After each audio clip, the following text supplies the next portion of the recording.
देखिए स्टूडेंट्स, तो ये है हमारा पैटर्न मैचिंग एल्गोरिदम का सेकंड, ठीक है, यानी कि सेकंड पैटर्न मैचिंग एल्गोरिदम, जिसको हम बोलते हैं फास्ट पैटर्न मैचिंग एल्गोरिदम। ठीक है, फास्ट क्यों बोलते हैं वो भी आपको समझ में आ जाएगा जब हम ये एल्गोरिदम की टाइम कॉम्प्लेक्सिटी देखने वाले हैं। ठीक है, चलिए आइए एक काम करते हैं, पहले इसको एक एग्जांपल के साथ समझते हैं, उसके बाद हम एल्गोरिदम देखते हैं।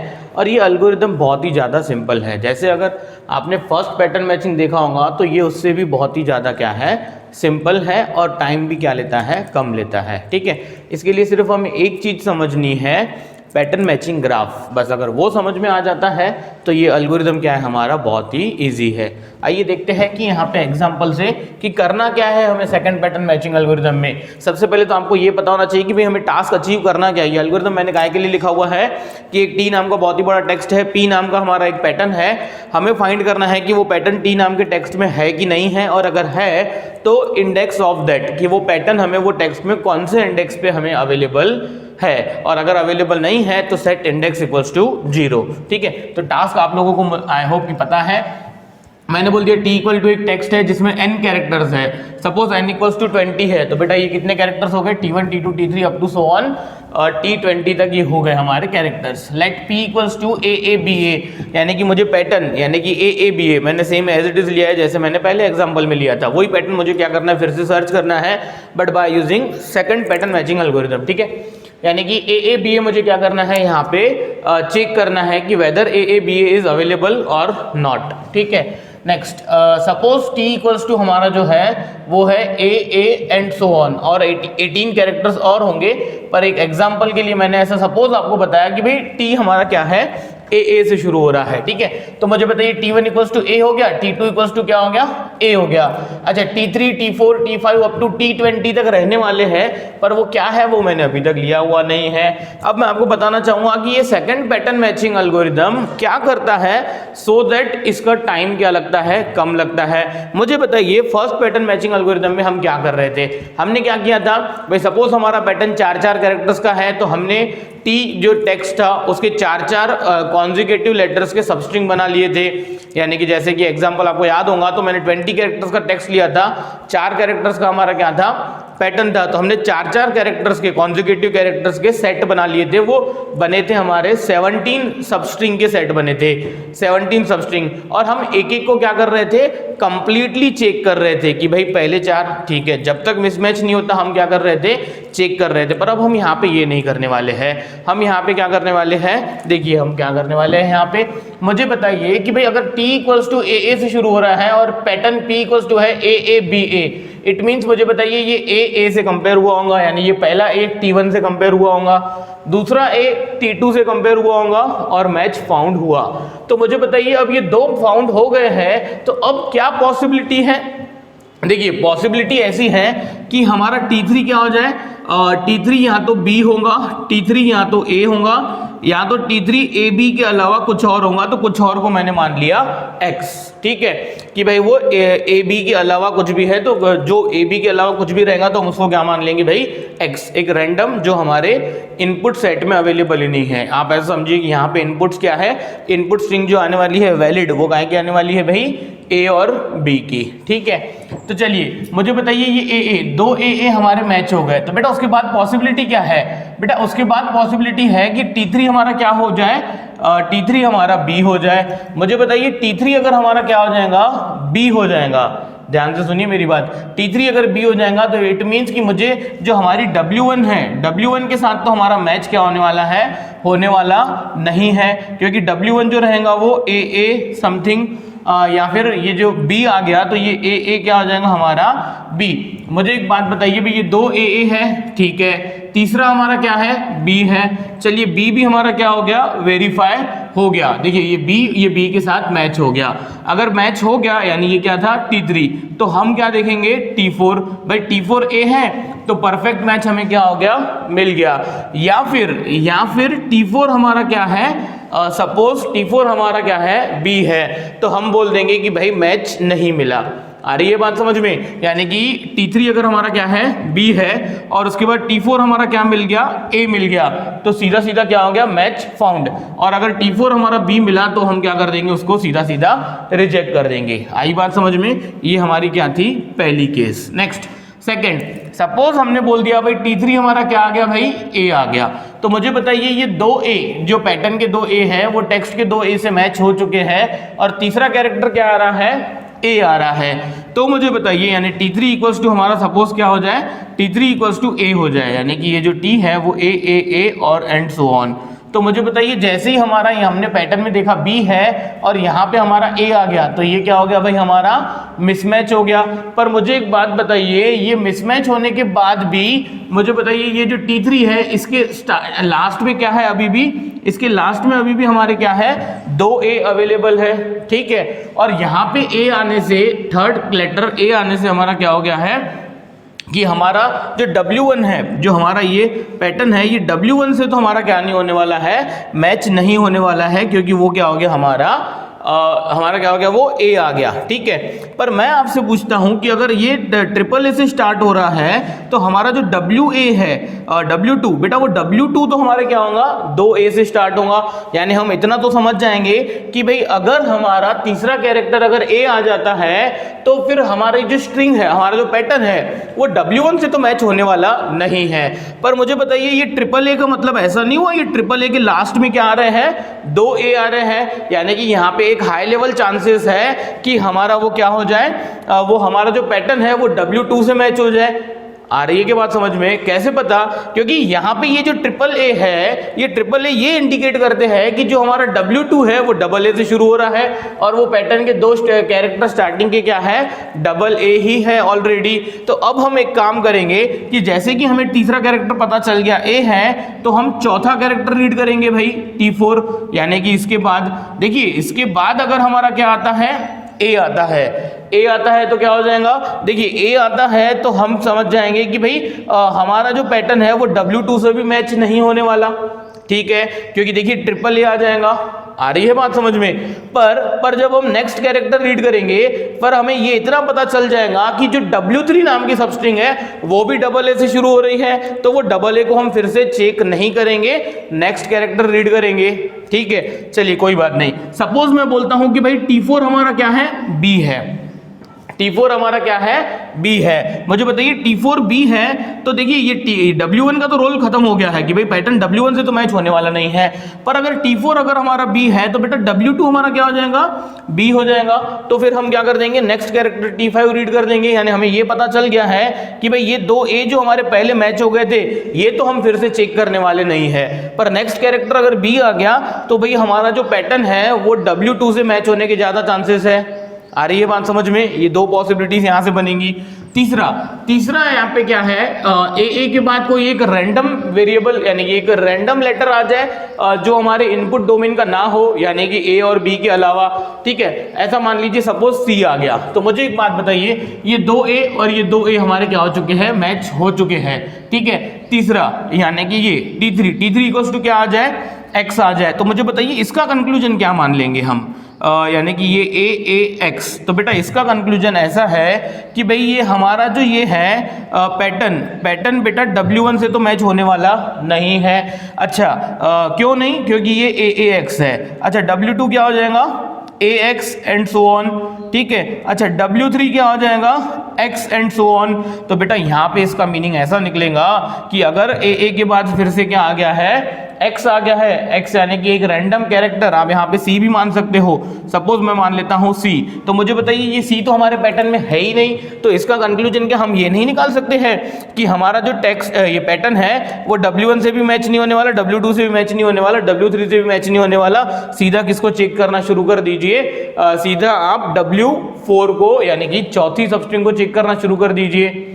इट मीन्स कि यहाँ पे क्या हो रहा है, हम बार बार क्या कर रहे हैं, उसको कंपेयर नहीं कर रहे हैं। हमें अगर ये पता चलता है कि भाई AA के बाद B आता है तो हम समझ जाएंगे कि हमारा मैच होने वाला है, हम नेक्स्ट कैरेक्टर रीड करेंगे। पर मुझे बताइए AAA ट्रिपल A आ जाता है, यानी कि पहले 2A के बाद तीसरा A आ जाता है, तो हम ये तो समझ जाएंगे कि बेटा W1 से मैच होने वाला नहीं है, ठीक है। पर ये ट्रिपल A के लास्ट में क्या है, ट्रिपल A के लास्ट में तो बेटा अभी भी 2A है, यानी कि हाईली प्रोबेबिलिटी है कि हमारा जो पैटर्न है वो W1 की जगह पे W2 से भी मैच हो सकता है, क्योंकि अगर W1 में स्टार्टिंग के 3A है तो बेटा W2 में भी तो ये लास्ट के 2A तो एज इट इज रहेंगे, फिर उसके बाद हमें चेक तो सिर्फ BA करना है, सिंपली ये जो तीसरा केस मैंने आपको बताया, तीसरा केस ऐसा है कि भाई डबल 2A हमारे क्या हो गए, कंपेयर हो गए। उसके बाद सपोज C आ गया बेटा, उसके बाद C आ गया तो और हमारे पैटर्न में क्या है AA तो बेटा B और C मैच नहीं हुआ, तो ये मैच नहीं हुए यानी कि वो जो C आ गया तो C तो बेटा हमारे इनपुट डोमेन का ही नहीं है। तो हमें ये भी समझ जाना चाहिए कि वो हमारा जो पैटर्न है वो W1 से भी कंपेयर नहीं होने वाला और W2 से भी नहीं, W3 से भी नहीं। क्यों ऐसा? क्योंकि बेटा AA से शुरू हो रहा है हमारा W1, उसके बाद आ गया X, नहीं होने वाला। AA ऐसा मान लीजिए AAC, ठीक है, AAC इससे मैच नहीं होने वाला। पर बेटा अगर ये AAC है हमारे W1 में तो W2 के आखिरी में हो जाएगा, W2 की शुरुआत हो जाएंगी AC से, तो बेटा AC भी हमें चाहिए नहीं। अच्छा W3 की शुरुआत हो जाएंगी C से लेके, तो बेटा वो भी हमें चाहिए नहीं, तो हम सीधा किसको चेक करेंगे, W4 को चेक करेंगे। आ रही है बात समझ में? यानी कि हम यहाँ पे रिपीटेडली कंपेयर नहीं करने वाले हैं। ऐसा समझिए लास्ट स्ट्रिंग में जितना भी एंडिंग पार्ट मैच हुआ है उसको पकड़ के हम आगे चलने वाले हैं। अब इसको डायग्रामेटिकली यानी कि मीनिंगफुली कैसे समझना है या फिर इसको हमें मशीन को कैसे इंटेलिजेंस देने हैं, इसके लिए हमें दो चीजें सीखनी पड़ेंगी। एक सीखना पड़ता है पैटर्न मैचिंग ग्राफ जो कि इंपॉर्टेंट है, और एक रहता है पैटर्न मैचिंग टेबल। ठीक है, चलिए कोई बात नहीं, ये चीजें मैं आपको फिर से समझा दूंगा, कोई दिक्कत नहीं है। आइए एक काम करते हैं, वो टेबल निकाल लेते हैं, ठीक है, और एग्जांपल्स लेते हैं, उसके बाद हम देखेंगे। ये सबसे पहले तो मैंने क्या कर दिया, ये Q0 यानी कि ये स्टेट्स के नाम है। ये स्टेट्स क्या होती है सब समझ में आ जाएगा, धीरे धीरे सुनिए शांति से।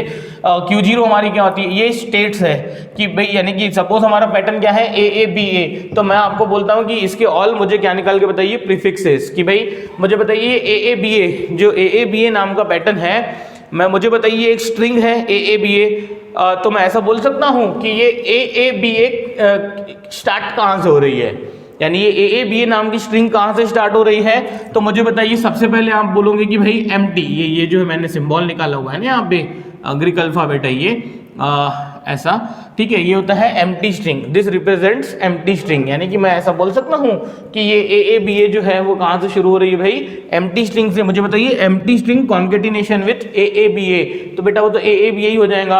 अच्छा, ये AABA को मैं ऐसा बोल सकता हूं कि भाई ये स्ट्रिंग तो A से स्टार्ट हो रही है, तो Q1 इक्वल्स टू A ले लिया। मैं यही स्ट्रिंग को बोल सकता हूं कि ये AA से शुरू हो रही है, मैं यही स्ट्रिंग को बोल सकता हूं कि ये AAB से शुरू हो रही है, मैं ये स्ट्रिंग को बोल सकता हूं कि this will be start from AABA, यानी कि ऑल पॉसिबल प्रीफिक्सेस। यानी कि Q0 क्या ले लिया मैंने, एम्प्टी स्ट्रिंग, Q1 क्या ले लिया A, Q2 क्या ले लिया A स्क्वायर, ठीक है, Q3 क्या ले लिया मैंने A square B, and Q4 क्या ले लिया मैंने A स्क्वायर BA, और ये Q स्क्वायर, ये A स्क्वायर BA यानी कि AABA हमारा क्या होता है भाई, पैटर्न होता है। अब अगर ये AABA ही हमारा पैटर्न होता है तो हमने क्या किया, ऑल पॉसिबल पैटर्न्स के प्रीफिक्सेस लिए, ठीक है, ठीक है, कि वो स्टार्ट कहाँ से होता है, कोई बात नहीं। चलिए एक काम करते हैं, इसकी हमें एक ग्राफ निकालनी है, ठीक है, ग्राफ निकालनी है A, सिंपल है, बहुत ही ज़्यादा सिंपल है। Q1 A, Q2 A B, और Q3 के बाद Q4 आना चाहिए, पर Q4 ही हमारा क्या है, P है। यानी सबसे पहले तो आप क्या कर लीजिए, एक initial state Q0, Q1 Q2 Q3 P, यानी कि आप ऐसा मान लीजिए कि भाई Q0 को A मिलता है तो वो कहाँ जाएगा, Q1 नाम की स्टेट पे जाएगा। Q1 को A मिलता है तो वो कहाँ जाएगा, Q2 पे। Q2 को B मिलता है तो वो कहाँ जाएगा, Q3 पे। Q3 नाम की स्टेट को A इनपुट मिलता है तो वो कहाँ जाएगा, P पे। देखिए ये जो मैंने एरोज रिप्रेजेंट किए हैं उनको बोलते हैं ट्रांजिशंस।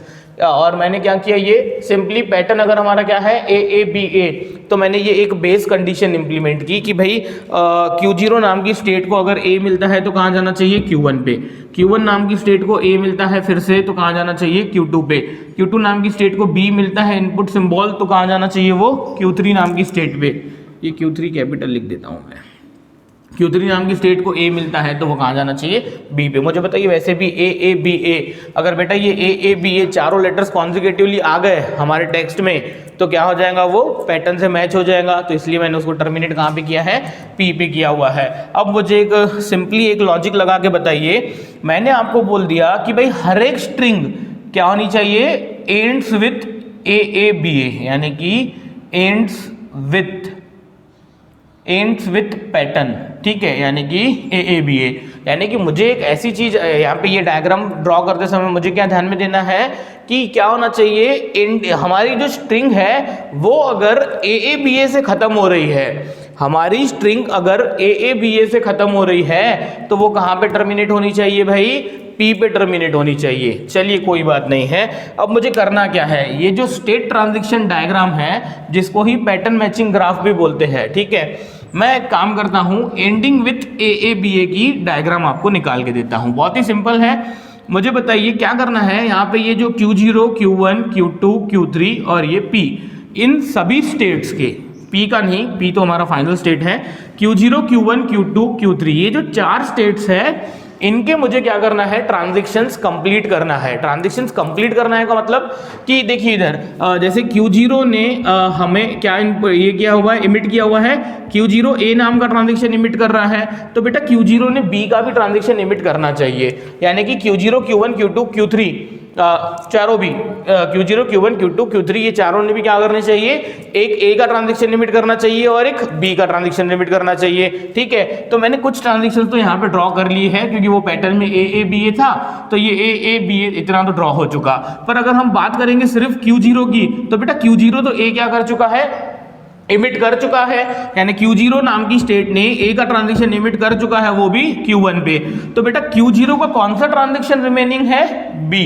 चलिए कोई बात नहीं, इसका B ट्रांजिशन कहाँ जाएगा मुझे फाइंड आउट करना है, तो मैंने यहाँ पे लिख दिया B। ठीक है, Q0 एक प्रकार से आप ऐसा समझिए कि वो क्या है, इनिशियल स्टेट है। कोई भी स्ट्रिंग प्रोसेस करना हम शुरू करेंगे तो वो शुरू कहाँ से करने वाले हैं, Q0 से शुरू करने वाले हैं। ठीक है, अब मैं आपको बोलता हूँ कि भाई देखिए ये जो B आ गया, मुझे बताइए ये जो B आया है, तो मैंने आपको क्या बोला कि मैं डायग्राम काय की निकाल रहा हूँ, मैं एंड्स विथ AABA, यानी कि ऐसी सभी स्ट्रिंग्स जो क्या होती है AABA से खत्म होती है, उन सब के लिए हमारी ये क्या है, डायग्राम है कि आप कोई भी स्ट्रिंग मुझे दे दो जो AABA से क्या होने वाली है, खत्म होने वाली है, वो यहाँ पे क्या होनी चाहिए, कंप्लीटली प्रोसेस होनी चाहिए। तो मुझे एक बात बताइए, ये जो B है तो ये B के आखिरी में क्या आना चाहिए भाई, AABA, यानी कि मुझे तो बेटा यहाँ पे वही स्ट्रिंग्स एक्सेप्ट करवानी है जिसके आखिरी में क्या आता है, AABA। तो मुझे बताइए ये B का ट्रांजिशन इस प्रकार से हमें ड्रॉ करना है सच दैट उसके पीछे AABA हमें प्रोसेस करते आना चाहिए। तो मैं बोलता हूँ कि भाई ये B का ट्रांजिशन हम किस पे ले लेते हैं, Q0 पे ही ले लेते हैं, सो दैट अगर ये B का ट्रांजिशन इधर आता है तो मैं AABA प्रोसेस करके कहाँ पे पहुँच सकता हूँ, P पे पहुंच सकता हूं। ये हमारा क्या था, पहला एग्जाम्पल। सेकंड एग्जाम्पल, कार्यक्रम शुरू होता है ऑलवेज Q0 से। मुझे बताइए Q0 से Q1 पे हम कैसे पहुंचेंगे। बेटा Q0 से Q1 पे पहुंचने के लिए हमें ये A नाम का ट्रांजिशन क्या करना पड़ेगा, लेना ही पड़ेगा, क्योंकि हम Q0 से Q1 पे कैसे पहुंचते हैं भाई, ये A का ट्रांजिशन लेके ही हम पहुंचते हैं। अब मैं आपसे पूछता हूं कि ये Q1 ने A का ट्रांजिशन तो ड्रॉ किया हुआ है, ये Q1 का कौन सा ट्रांजिशन बाकी है, B का। तो यहाँ पे लिख लीजिए कि भाई मुझे B का ट्रांजिशन ड्रॉ करना है। जो ट्रांजिशन मुझे ड्रॉ करना रहता है मैं उसके नीचे अंडरलाइन करता हूँ। अब ये जो स्ट्रिंग है, आप ये स्ट्रिंग को इस प्रकार से बनाइए कि such that this string will ends with AABA। मुझे बताइए ये स्ट्रिंग AABA से एंड होनी चाहिए। तो बेटा इसके ये AB, बेटा ये AB आ गया और ये स्ट्रिंग AABA से खत्म होनी चाहिए। तो बेटा मुझे ये स्ट्रिंग के पीछे AABA पूरा कंपल्सरीली लेना ही पड़ेगा, क्योंकि ये जो AB है ये अगर कोई स्ट्रिंग AB से शुरुआत हो रही है तो उसके पीछे मुझे क्या ज्वाइन करना पड़ेगा, सच दैट वो स्ट्रिंग क्या होनी चाहिए, AABA से खत्म होनी चाहिए। तो बेटा मुझे इसके पीछे तो पूरा AABA जोड़ना पड़ेगा। तो इट मीन्स कि ये ट्रांजिशन का मतलब क्या हो गया कि Q1 का B वहां जाना चाहिए जिसके जो स्टेट से हमें AABA पूरा कंप्लीटली ट्रेवर्स करते आना चाहिए। तो बेटा इट मीन्स कि ये जो Q1 है, ये Q1 का B का ट्रांजिशन कहाँ जाना चाहिए, Q0 पे जाना चाहिए। क्यों Q0 पे जाना चाहिए, क्योंकि Q0 से हम AABA लेके P तक पहुंच सकते हैं।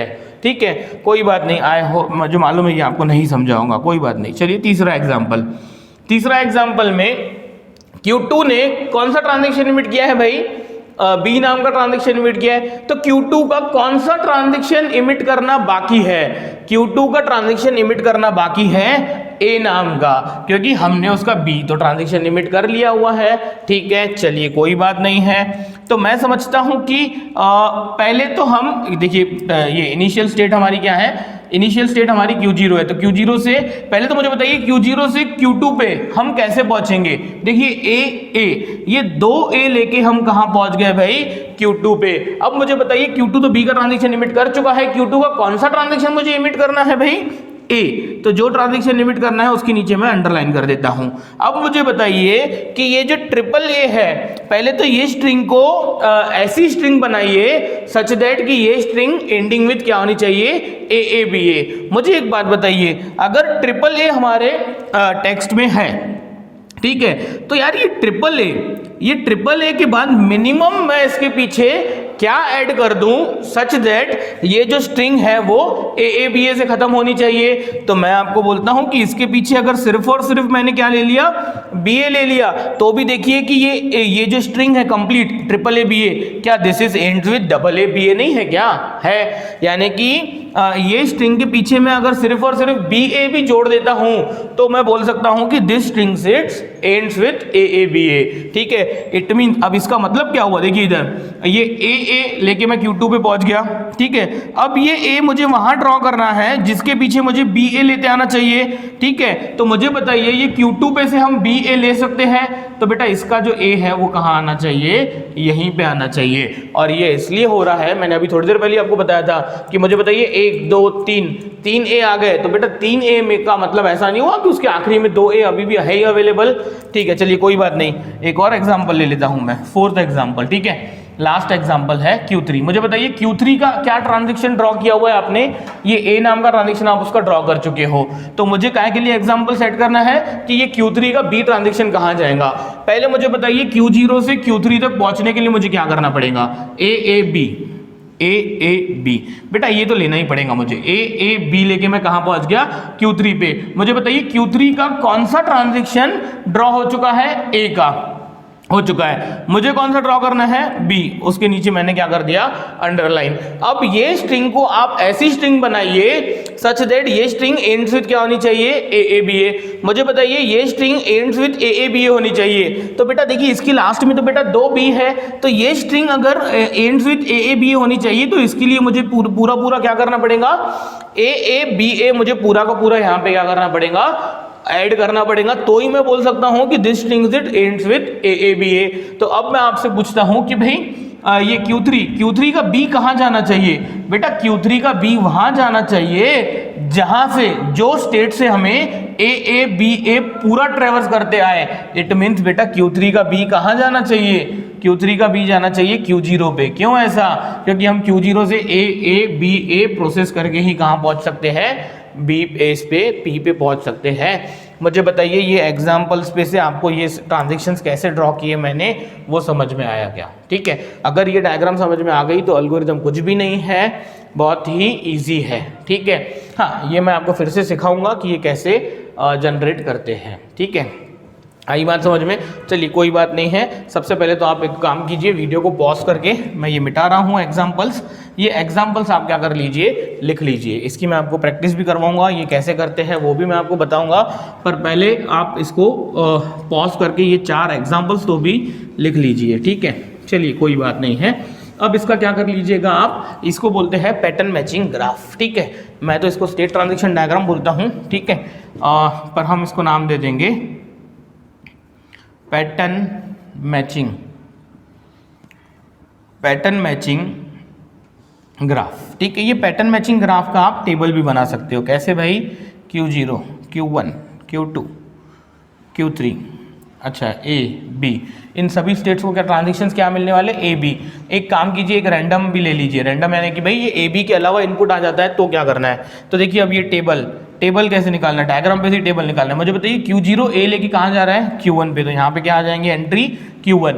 Q0 बी का ट्रांजेक्शन लेके कहाँ जा रहा है भाई, खुद के पास, तो इसको बोल देंगे Q0। Q1 के 2 ट्रांजेक्शंस, ये लास्ट में फिलअप करता हूँ मैं, छोड़िए उसको। Q1 स्टेट, बताइए Q1 स्टेट ए ट्रांजेक्शन लेके कहाँ जा रही है। Q1 स्टेट को ए इनपुट मिला, Q1 स्टेट को ए इनपुट मिला, तो बेटा वो कहाँ गई, Q2 पे गई। Q1 स्टेट को बी इनपुट मिला, तो बेटा वो कहाँ गई, Q0 पे, ठीक है। Q2 की बात करते हैं, Q2 को A मिला तो वो कहाँ गया, Q2 पे ही गया। Q2 को B का ट्रांजेक्शन मिला तो वो कहाँ गया, उसने स्टेट चेंज करके Q3 पे।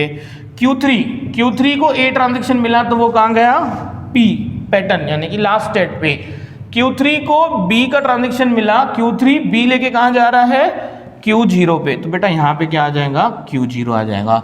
और रही बात कि भाई A B के अलावा, इनपुट डोमेन के अलावा कुछ आ जाता है यानी कि X, तो आप क्या कर लीजिए, आप कार्यक्रम शुरुआत से शुरू कर दीजिए। आप कार्यक्रम कहाँ से शुरू कर दीजिए, शुरुआत से। बेटा ये ट्रांजिशन डायग्राम पे से ही मैंने ट्रांजिशन टेबल बनाया जिसको बोलते हैं पैटर्न मैचिंग ग्राफ, जिसको क्या बोलते हैं, पैटर्न मैचिंग ग्राफ। अरे आ रही है क्या बात समझ में, इसको बोलते हैं पैटर्न मैचिंग ग्राफ, ठीक है। अब रही बात कि ये एल्गोरिदम कैसे वर्कआउट होगा, तो एल्गोरिदम कैसे वर्कआउट होगा इसके लिए मैं आपको 2 एग्जांपल बताता हूं जिससे आपको क्लियर हो जाएगा। वीडियो पॉज करके स्टार्टिंग का भी आप लिख लीजिए, ठीक है। कुछ भी नहीं है, मैं तो समझता हूं कि अभी तक ये जो क्लास है आज की, इसमें का अगर आपको एक सिंगल सेंटेंस भी मेरा नहीं समझा होगा तो भी कोई प्रॉब्लम नहीं है। अब जो मैं आपको बताने वाला हूं, अगर वो बात समझ में आ गई तो ऐसा समझ लीजिएगा कि आपको सेकंड पैटर्न मैचिंग बहुत ही अच्छे से समझ में आ गया। अभी तक कि आपको कुछ भी नहीं समझाऊंगा तो कोई दिक्कत, टेंशन की बात नहीं है, ठीक है। चलिए बताइए जल्दी से, मैं एक एग्जाम्पल ले लेता हूँ। एग्जाम्पल T = मैंने ले लिया A B C A B B, ठीक है। यानी कि यहाँ पे देखिए पहले तो टेक्स्ट पे डिपेंड करता ही नहीं है। हमारा जो पैटर्न है, पैटर्न कौन सा भाई, P = AABA। P = AABA के लिए हमने क्या निकाला हुआ है, पैटर्न मैचिंग ग्राफ। और पैटर्न मैचिंग, अच्छा ये ग्राफ था, सॉरी ये पैटर्न मैचिंग टेबल बोलते हैं इसको, प्रिंटिंग मिस्टेक हो गई थी, आप इसको करेक्ट कर लीजिएगा। ये पैटर्न मैचिंग ग्राफ है, ये पैटर्न मैचिंग टेबल है, ठीक है। दोनों में से किसी एक का यूज कर सकते हो। मैं पैटर्न मैचिंग ग्राफ का यूज करता हूं, आप टेबल का यूज करना चाहो तो कर सकते हो, दोनों भी एक ही बात है। यानी मैं डायग्राम से आपको बोलूं कि भाई Q0 को A इनपुट मिला तो वो कहां गया, भाई Q0 को A मिला तो उसने स्टेट चेंज करके कहां गया, वो Q1 पे। तो बेटा आप यहां से भी देख सकते हो, Q0 को A मिला तो Q1 पे गया।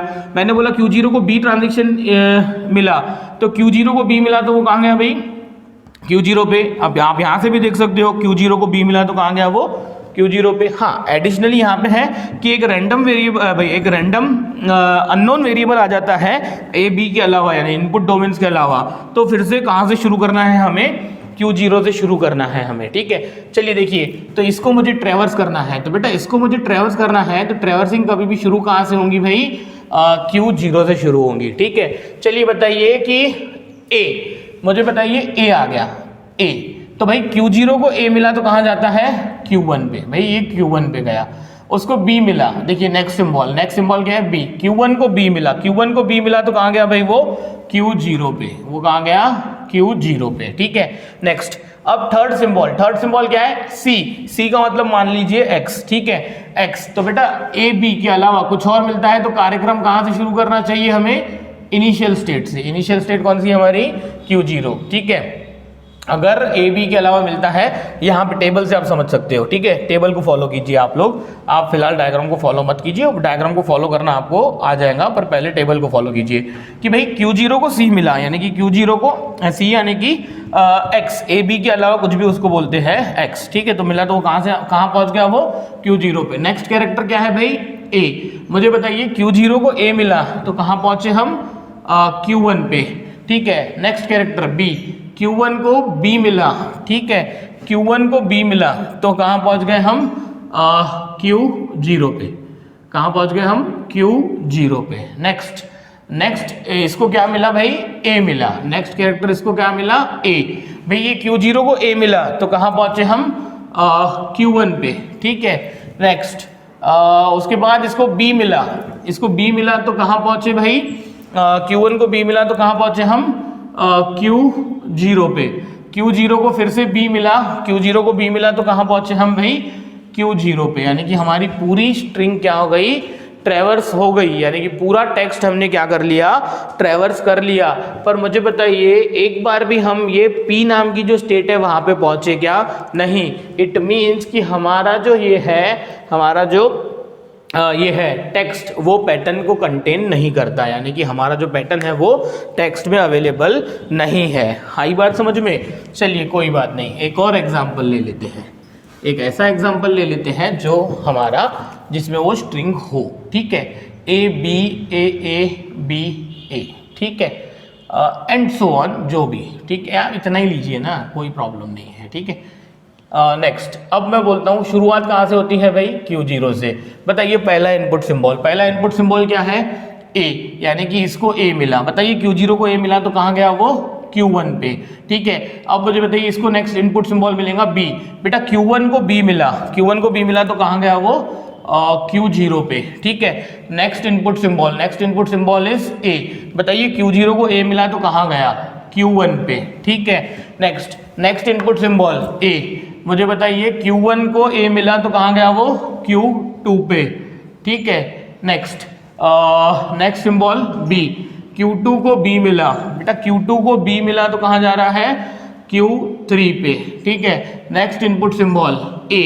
तो बेटा Q3 को A मिला तो कहाँ गया वो? P पे, यानी कि मुझे बताइए मेरा क्या हो गया? पैटर्न फाउंड हो गया। बेटा ये डायग्राम से मेरा क्या हुआ? मैंने ट्रांजिशन ड्रॉ किए तो वो पैटर्न हमें मिल गया। तो बेटा पैटर्न मिल गया तो मुझे बताइए यहाँ पे कितनी स्टेट्स लगी? S1, S2, S3, S4, S5, S6, S7, यानी कि मुझे कितनी स्टेट्स लगी भाई ट्रैवर्सिंग करते समय? देखिए ये ट्रांजेक्शन 6 ट्रांजेक्शन है, 6 ट्रांजेक्शन में कितनी स्टेट्स लग जाती है? 7, यानी कि मैंने क्या किया? 7 स्टेट्स के बाद मुझे क्या मिला है? मेरा पैटर्न मिल गया है। तो बेटा मेरा पैटर्न मिल गया, तो अब अगर किसी ने पूछा कि tell me the index of this index in TP, ठीक है, कि मुझे ये कहाँ मिला, तो बेटा ये इंडेक्स जो है, इंडेक्स लिखा हुआ है मैंने यहाँ पे भी, वो हो जाएगा हमारा 7 माइनस लेंथ ऑफ पी, ठीक है। 7 minus length of P 4 is equals to कहाँ पे? थर्ड पे। देखिए थर्ड कैरेक्टर पे मुझे क्या मिल गया है? मुझे थर्ड कैरेक्टर पे बेटा वो मुझे पैटर्न मिल गया है। आ रही है बात समझ में कि how to use this table and this diagram? देखिए डायग्राम यूज़ नहीं होती है, क्यों नहीं होती है? क्योंकि इसमें ये जो थर्ड वेरिएबल है इसके लिए हमने कुछ प्रोविजन ड्रॉ किया नहीं है। ड्रॉ करना चाहिए था हमने कि भाई ए बी के अलावा कोई भी स्टेट को कुछ इनपुट मिलता है तो वो कार्यक्रम कहाँ से होना चाहिए? शुरू फिर से Q0 से शुरू होना चाहिए, पर वो हम ड्रॉ नहीं करते हैं। लिखते समय हम लिखते हैं कि भाई ए बी के अलावा, इनपुट डोमेन के अलावा कुछ और आ जाए तो आप क्या कर दीजिए? स्टार्टिंग से शुरू कर दीजिए। मैं समझता हूँ कि ये आपको समझ में आ गया होगा, ठीक है, कि भाई पूरा मुझे वो क्या मिल गया? वो स्टेट्स चेंज कर करके मुझे क्या बन गया? एक बार भी अगर हमारा क्या अचीव हो गया? P अचीव हो गया, तो भाई मुझे इंडेक्स चाहिए कि इंडेक्स वो पैटर्न मिला कहाँ पे? तो आप क्या कर दीजिए? वो कितनी स्टेट का नंबर क्या है? S7, तो आप 7 माइनस क्या कर दीजिए? लेंथ कर दीजिए। अब ऐसा क्यों? चलिए एक काम करते हैं, एक और एग्जाम्पल ले लेते हैं, ठीक है। सपोज मैंने आपको बोल दिया कि भाई मुझे मिला ये A, ठीक है, तो मुझे बताइए ये Q0 को A मिला, कहाँ गया भाई? डायग्राम या टेबल से देख के बताइए। Q1 पे, Q1 को ये A मिला, कहाँ गया? Q2 पे, Q2 को B मिला, कहाँ गया? Q3 पे, Q3 को क्या मिला? A मिला, कहाँ गया? P पे। तो मुझे बताइए बेटा ये S1, S2, S3, S4, S5, तो बेटा ये क्या हो गया? 5, यानी कि हम 5 स्टेट्स ट्रेवर्स करने के बाद बोलते हैं कि भाई हमें तो पैटर्न मिल गया।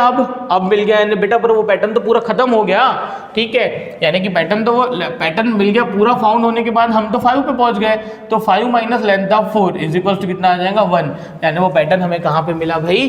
फर्स्ट पोजीशन पे ही मिला, ठीक है। चलिए कोई बात नहीं, एक और एग्जाम्पल ले लेते हैं, ठीक है। सपोज मैंने बोल दिया भाई टेक्स्ट हमारा है CCAABA, तो मुझे बताइए Q0 को ये C मिला का मतलब होता है AB के अलावा मिला, तो बेटा कहाँ से शुरू हो जाएगा वो? Q0 पे। फिर से ये C मिला, तो बेटा फिर से कहाँ से कार्यक्रम शुरू हो जाएगा? Q0, यानी ऐसा समझिए भाई Q0 को ये मिला X, ठीक है। नेक्स्ट, अब इसको A मिला तो कहाँ पे? Q1, ठीक है। फिर से इसको A मिला तो Q2, फिर से इसको B मिला तो Q3, फिर से इसको A मिला तो P, तो मुझे बताइए S1 S2 S3 S4 S5 S6 S7, मुझे बताइए 7 - 4, 7 - 4 कितना 3, यानी कि हमें पैटर्न कहाँ पे मिला है भाई 3 पे मिला है। अरे आ रही है क्या बात समझ में? अगर ये बात समझ में आ रही है, ठीक है, ये पैटर्न मैचिंग ग्राफ और ये टेबल समझा तो बेटा ये एल्गोरिदम समझना तो बहुत ही क्या है आसान है, ठीक है।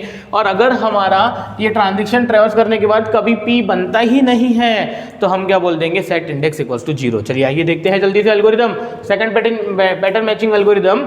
The pattern matching table f of q1t of a pattern P is in memory. छोड़िए ना, देखिए ये जो पैटर्न है, पैटर्न से रिलेटेड जो ये मैंने टेबल बनाया, कैसे बनाया, ये ग्राफ पे से, तो ये टेबल हमारे पास क्या है, ऑलरेडी इनपुट लिया हुआ है हमने। ये टेबल क्रिएट करके इनपुट देना पड़ता है मशीन को, तो ही वो मशीन क्या कर सकती है, पैटर्न मैचिंग कर सकती है, ठीक है। नेक्स्ट, वो मेमोरी में ऑलरेडी ये टेबल जो है वो मेमोरी में अवेलेबल है। And the input is an n character strings t equals to t1 t2 t3 up to so on tn. This algorithm finds index of p in t, ठीक है, छोड़िए। set k equals to 1 and s1 equals to q0, यानी कि s1 यानी कि state 1, ठीक है। कहाँ से शुरू होता है हर बार कार्यक्रम, q0 से, तो मैंने बोल दिया k equals to 1 and s1 equals to q0। Repeat steps 3 to 5 while sk not equals to p। जब तक हमारी स्टेट्स कहाँ रीच नहीं हो जाती भाई, P पे रीच नहीं हो जाती, तब तक चलाइए। And K is less than equals to N, या फिर जब तक वो T नाम की जो पूरा टेक्स्ट है वो पूरा क्या नहीं हो जाता, ट्रेवर्स नहीं हो जाता, तब तक हमारा लूप चलाइए। करना क्या है, रीड T ऑफ K, यानी कि टेक्स्ट का एक एक कैरेक्टर रीड करना है। फिर S ऑफ K प्लस 1, यानी कि हम नेक्स्ट स्टेट पे कैसे जाएंगे भाई, नेक्स्ट स्टेट पे हम जाएंगे टेबल में से, टेबल में ये फंक्शन है एक, फंक्शन ऑफ SK TK। अबे इसका मतलब ऐसा हुआ, जैसे कि मैंने आपको बोल दिया भाई मुझे ये ट्रेवर्स करना है, तो बेटा ये पहला ट्रांजिशन हो जाएगा इसका S1 T1। बेटा ये S1 T1 का मतलब हुआ कि भाई पहली स्टेट हमारी कौन, Q0, और T1 कौन है हमारा C का मतलब होता है X। तो बताइए Q0 को X मिला, Q0 को X मिला तो कहाँ जा रहा है वो Q0 पे ही जा रहा है, तो इसको हम क्या नाम दे देंगे, S2। फिर हम ऐसा समझते हैं कि S2 को क्या मिला, T2, यानी कि नेक्स्ट कैरेक्टर। बेटा पर मुझे बताइए कि ये जो S2 है, ये S2 कौन है, Q0। Q0 को फिर से क्या मिल रहा है, C मिल रहा है। Q0 को फिर से क्या मिल रहा है भाई, C, यानी कि X। तो बेटा वो कहाँ गया, Q0 पे, यानी ये हर बार क्या होते जाएगा, S1 को T1 मिला तो कहाँ गया, S2 को T2 मिला तो कहाँ गया, S3 को T3 मिला तो क्या हो गया, एंड सो ऑन। S4 को T4 मिला तो कहाँ गया, ठीक है। चलिए कोई बात नहीं, आपको समझ में आ जाएगा। रीड T ऑफ K, यानी कि अच्छा ये S ऑफ K प्लस 1 यानी क्या भाई, नेक्स्ट स्टेट। नेक्स्ट स्टेट यानी कि कैसे निकालेंगे हम, ये टेबल जो बोलेंगे हमें कि भाई SK TK लेके कहाँ जा रहा है, यानी कौन सी स्टेट कौन सा इनपुट सिंबल लेके कौन सी नेक्स्ट स्टेट पे जा रही है, वो नेक्स्ट स्टेट भी आप किसको असाइन कर दीजिए, S ऑफ K प्लस 1 को। Set K is equals to K plus 1, K को मुझे क्या करना पड़ेगा, इंक्रीमेंट करना पड़ेगा। If S of K equals to P then index equals to K minus length of P, else index equals to 0 exit. Simple है। देखिए क्या करना है, एक एक कैरेक्टर मुझे क्या करना है, रीड करना है, ठीक है। चलिए काम करते हैं, मैं आपको एक और फिर से बता देता हूं कि ये S और T क्या होता है। सपोज मैंने बोला कि भाई ये T हमारा क्या है भाई, A, तो बेटा कार्यक्रम शुरू होगा, पहले तो ऐसा मान लीजिए कि S1 को हम क्या असाइन कर देंगे, Q0 असाइन कर देंगे। इनिशियल स्टेट, पहली स्टेट हम S1 को असाइन कर देते हैं Q0 ऑलवेज। कार्यक्रम यहाँ से शुरू होता है। पर बेटा यहाँ पे जो टेबल में चेक होगा ना, टेबल में चेक होगा S1 T1। बेटा ये S1 T1 चेक होने का मतलब क्या हुआ, S1 T1 का मतलब हुआ कि भाई Q0 T1। मुझे बताइए टेबल में से Q0 A लेके कहाँ जा रहा है, Q1 के पास जा रहा है। तो बेटा ये जो Q1 है ना, ये क्या हो गया, ये एक S2 हो गया। ये क्या हो गया भाई, एक S2 हो गया, सेकंड स्टेप, ठीक है। अब मुझे बताइए S2 को T2 मिला। बेटा ये S2 क्या है, S2 यानी कि पहली स्टेट का आंसर क्या था, यानी पहली स्टेट ने बोला भाई मैं नेक्स्ट स्टेट पे गई Q1 पे, तो बेटा ये Q1 जो है वो हमारी नेक्स्ट स्टेट हो गई। T2 सेकंड ट्रांजिशन क्या है, A। बताइए Q1 को A मिला तो क्या हुआ, Q1 को A मिला तो वो तो बेटा Q2 पे गया, तो बेटा ये क्या हो जाएगा हमारा, ये हो जाएगा S3। अब तीसरा ट्रांजिशन रन होगा स्टेट 3 T3, यानी कि ये स्टेट 3 कहाँ जाएंगी, थर्ड इनपुट सिंबल लेके। थर्ड इनपुट सिंबल क्या है, B। पर मुझे बताइए ये क्या है, Q2 को B मिला। बताइए Q2 को B मिला तो कहाँ गया, Q3 पे, तो बेटा ये Q3 क्या हो गया बेटा, ये तो S4 हो गया। समझ में आ रही है ये, S of k + 1 = F of Sk Tk। Next अब बताइए ये हो तो जाएगा S4 T4, पर बेटा ये बताइए S4 कौन, Q3 है। नेक्स्ट चौथा कैरेक्टर कौन है, A। मुझे बताइए Q3 को A मिला, तो कहाँ जा रहा है, P पे। Q3 को A मिला तो कहाँ जा रहा है, P पे। तो बेटा ये हमारा पैटर्न क्या हो गया, फाउंड हो गया। पर ये जो भी P है, ये P हुआ क्या, S5। तो ठीक है, 5 - 4 इज अवर आंसर। ठीक है, तो अगर ऐसा कर दीजिए ये पूरा लूप एग्जीक्यूट हो जाएगा। फिर फाइनली इंडेक्स = k - लेंथ, यानी कि 5 हो गया k 5 - 4 इज 1। बेटा 1 पे हमें क्या मिला है, पैटर्न मिला है। और उसके बाद एल्स इंडेक्स = 0, अगर Sk = P होता है तो ही इंडेक्स सेट होगा, एल्स क्या हो जाएगा, इंडेक्स = 0 एग्जिट। मुझे बताइए एल्गोरिदम समझने में तो मैं समझता हूँ कोई दिक्कत होनी नहीं चाहिए, सिर्फ आपको ये समझना चाहिए कि ये एल्गोरिदम जो है वो एक टेबल इनपुट लेता है। देखिए मैंने लिखा हुआ है यहाँ पे, the pattern matching table f of q, t q1, t of a pattern p is in memory, यानी कि पैटर्न क्या होना चाहिए, मेमोरी में होना चाहिए। हाँ, रही बात इसकी टाइम कॉम्प्लेक्सिटी की, तो बेटा इसकी जो टाइम कॉम्प्लेक्सिटी है f of n, वो तो बेटा इस पर डिपेंड करती है कि ये लूप कहाँ तक चलता है, कितनी बार चलता है। ठीक है, मुझे एक बात बताइए, यहाँ पे तो ये एक ही लूप है, वाइल Sk ≠ P, यानी कि Sk जब तक क्या नहीं हो जाता, P नहीं हो जाता। पर किसी दिन ऐसा हो गया, मैं बोलता हूँ कि वो पैटर्न हमारे टेक्स्ट में अवेलेबल ही नहीं है, तो यानी कि वर्स्ट केस भी क्या हो जाएगा कि वो जो हमारा लूप है वो k < n तक चलेगा, यानी कि वो t में हमारे कितने कैरेक्टर्स है भाई, t में हमारे कैरेक्टर्स है, सपोज t में 100 कैरेक्टर्स है, यानी कि ये n = क्या है, 100 है, और वो पैटर्न p जो है वो उसमें अवेलेबल है ही नहीं। तो बेटा ये क्या होने वाला है, ये स्टेट्स पूरी चेंज होने वाली है। 100 स्टेट्स तक हम क्या करने वाले हैं, वो पूरे के पूरे टेक्स्ट के लिए ये टेबल पे से हर एक एंट्री हम रन करने वाले हैं, यानी कि 100 टाइम्स। आ रही है बात समझ में, 100 टाइम्स रन करेंगे, उसके बाद हमें आउटपुट मिला तो ठीक है, नहीं मिला तो भी ठीक है। यानी कि मैं बोलता हूं कि ये जो सेकंड स्टेप में जो लूप लिखा हुआ है वो कितनी बार रन होगा, मैक्सिमम। बेटा वो maximum n number of times run होगा, तो इसकी जो कॉम्प्लेक्सिटी आएंगी वो आएंगी बिग O of n, यानी कि ये एक लीनियर टाइमिंग लेता है। जैसे हमारा first pattern matching algorithm n² time लेता था, वैसे ही हमारा ये एल्गोरिदम क्या लेता है, ये टाइम लेता है लीनियर, सिर्फ n, यानी कि भाई t में अगर 100 कैरेक्टर्स है तो आप ऐसा समझिए कि time will be in proportional to 100। ठीक है, यानी कि n टाइम लेता है, और यानी कि इसको बोलते हैं लीनियर टाइम। और जो हमारा फर्स्ट एल्गोरिदम था उसको बोलते हैं, वो ले रहा था टाइम n² को बोलते हैं पॉलिनोमियल टाइम, इसको बोलते हैं लीनियर टाइम। इसीलिए यही रीजन है कि हमारा जो सेकंड पैटर्न मैचिंग एल्गोरिदम है वो क्या है, फास्ट पैटर्न मैचिंग एल्गोरिदम है। आ रही है बात समझ में, आई होप आपको ये समझ में आ गया होगा। अब रही बात कि ये डायग्राम और इसकी, पहले तो आप वीडियो को पॉज करके ये जो भी मैंने लिखा हुआ है आप क्या कर लीजिए, लिख लीजिए। मैं एक काम करता हूँ कि ये डायग्राम और ये डायग्राम पे से टेबल कैसे बनाते हैं इसका एक और एग्जाम्पल मैं आपको दे देता हूँ। ठीक है, वीडियो पॉज करके पहले तो लिख लीजिए जो भी लिखा हुआ है। हमारा ये टॉपिक यहाँ पे खत्म हो गया। पर अगर आपको दिक्कत है कि भाई ये टेबल सर ने कैसे बनाया, ठीक है, तो ये टेबल कैसे बनाया तो मैं आपको बना के बताता हूँ। सपोज मैं बोलता हूँ भाई ए बी, ठीक है, चलिए कोई बात नहीं, Q0 A B A B pattern P Q0 Q1 Q2 Q3। ठीक है, चलिए आइए एग्जाम्पल बना देता हूँ मैं यहाँ पे, आपको समझना चाहिए नहीं ये कैसे आया है ना। मुझे बताइए Q0 का कौन सा ट्रांजेक्शन मैं ड्रॉ कर चुका हूँ, A नाम का। ठीक है, मैं आपको एक एग्जांपल दे रहा हूँ कि भाई कल चल के पैटर्न अगर आ जाए AB तो आपको क्या करना है। आइए देखते हैं भाई, तो उसके लिए टेबल कौन सा लोगे आप। ठीक है, मुझे बताइए Q0 A का ट्रांजेक्शन इमिट कर चुका है, अब उसने कौन सा इमिट करना, कौन सा बाकी है इमिट करना, B का। तो बेटा मैंने ले लिया B, भाई मुझे Q0 का B ड्रॉ करना है। मुझे बताइए ये जो स्ट्रिंग है आप एक ऐसी स्ट्रिंग बनाइए विच एंड्स विथ AB, यानी कि ये स्ट्रिंग ऐसी स्ट्रिंग बनाइए जो AB से खत्म होती है। मुझे बताइए ये स्ट्रिंग को मुझे AB से खत्म करना है, तो बेटा मुझे तो AB पूरा ही जोड़ना पड़ेगा। यहाँ पे पूरा जोड़ना पड़ेगा का मतलब कि ये B कहाँ जाना चाहिए, ये B उसी स्टेट पे जाना चाहिए जहां से हमें कंपल्सरीली AB लेते आएगा। मुझे बताइए मैं Q0 से AB लेके P पे पहुंच सकता हूं, तो इसका मतलब ये B का जो ट्रांजेक्शन है वो कहां जाना चाहिए, Q0 स्टेट पे खुद पे ही जाना चाहिए। ध्यान से सुनिए मेरी एक एक बात, मजा आ जाएगी, समझ में आ जाएगा सब। सेकंड एग्जांपल पहले तो मुझे बताइए Q1 की बात चल रही है, तो Q0 से शुरू होता है कार्यक्रम हर बार, अब आपको पता चल गया Q0 से Q1 तक कैसे पहुंचेंगे हम, ये वाला A लेके, ठीक है।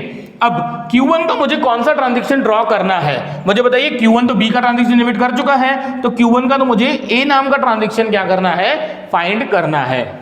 तो मुझे बताइए पहले ये स्ट्रिंग को क्या बनाइए, एंडिंग विथ AB वाली स्ट्रिंग बनाइए। मुझे बताइए ये स्ट्रिंग को मुझे एंडिंग विथ AB करना है, तो मिनिमम मैं इसमें क्या ऐड कर दूं सो दैट ये स्ट्रिंग क्या होनी चाहिए, एंडिंग विथ AB। तो बेटा मैं बोलता हूं कि इसके पीछे मैं BAB भी ऐड कर दूं तो भी ये पूरी स्ट्रिंग AABAB को मैं बोल सकता हूं this is ends with ABAB।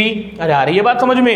It means कि ये A का ट्रांजैक्शन जो है ये Q1 का, वो कहां जाना चाहिए, जिसके पीछे मुझे BAB लेते आना चाहिए। बेटा मैं Q1 से तो BAB ले सकता हूं, यानी कि ये जो ट्रांजैक्शन है A का वो स्टेट पे खुद पे आना चाहिए, ठीक है। चलिए तीसरा एग्जांपल Q2 के लिए है ना।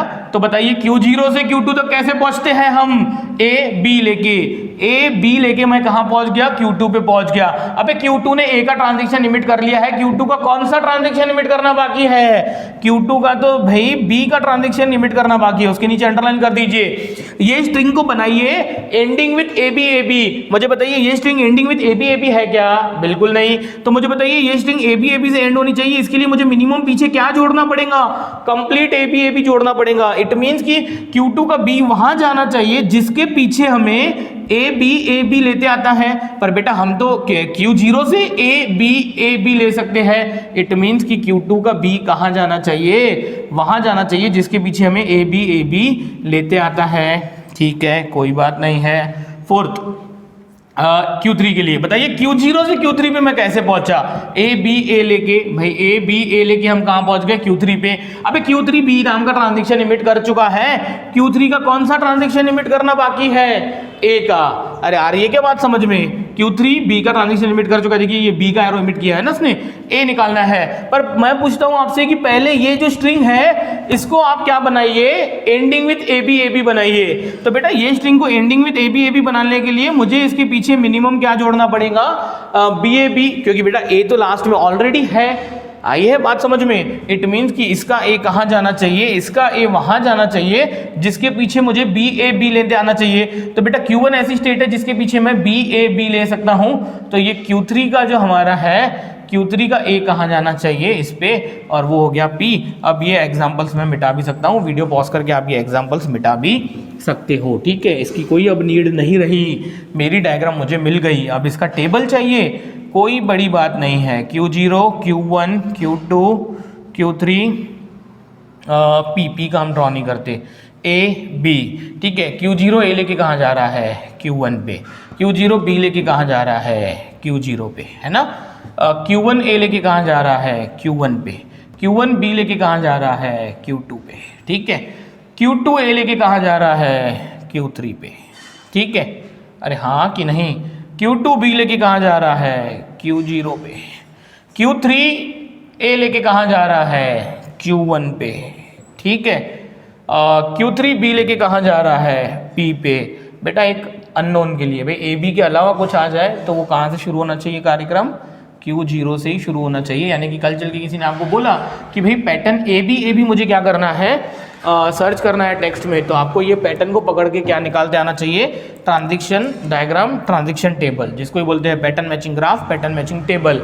आई बात समझ में, समझाइए कैसे लिया मैंने, ठीक है। इसकी प्रैक्टिस कीजिए, कुछ नहीं समझता है तो मैं आपको फिर से बताऊंगा।